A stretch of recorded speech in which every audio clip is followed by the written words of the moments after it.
The moment of truth about U.S. military action in Syria.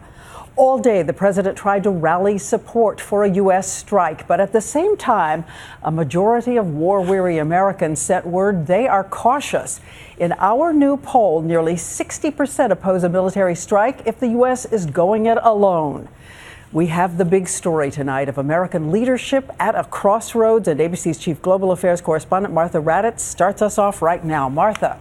Diane, the president is well aware of how the country feels about involvement in Syria, but he is determined to carry out a military strike, and today the hard sell began. Nice to meet you. Very nice. Welcome. Thank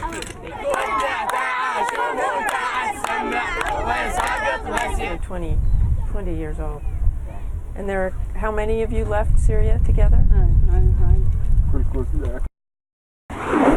The president came roaring out of the gate today, just after 9 this morning. The leaders of Congress summoned to the White House. At 9:45, even before the meeting starts, the pitch for a strike begins, hitting one of the top concerns head on. It is limited. It does not involve boots on the ground.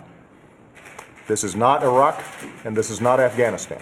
It's just 90 minutes later, after hearing from the president about evidence the Assad regime used chemical weapons against its own people, leaders from both parties say they are on board, that it is time for America to act. I believe my colleagues should support this call for action. Hundreds of children were killed, and we must respond. 2:30 p.m., the president's national security team moves to Capitol Hill to make the strongest pitch yet. Some have tried to suggest that the debate we're having today is about President Obama's red line.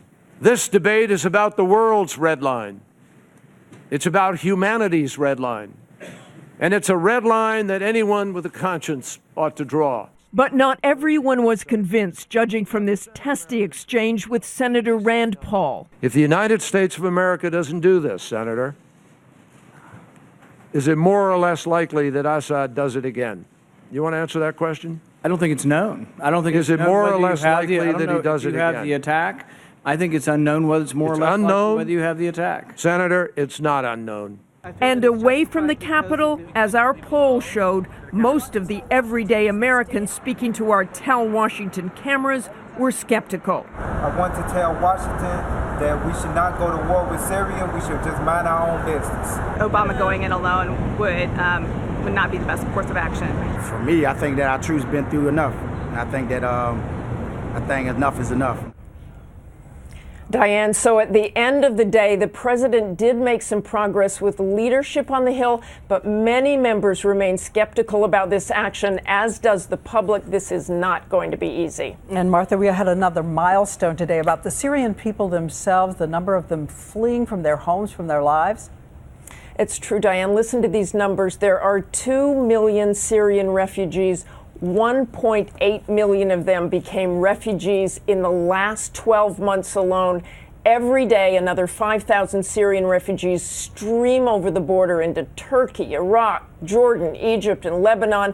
Most of them are women and children. I was recently in the massive camp in Jordan, and if those camps continue to grow and grow, it is simply unsustainable. These countries like Jordan cannot absorb these numbers, Diane. Martha Raddatz, as we said on the big story about Syria tonight, thank you.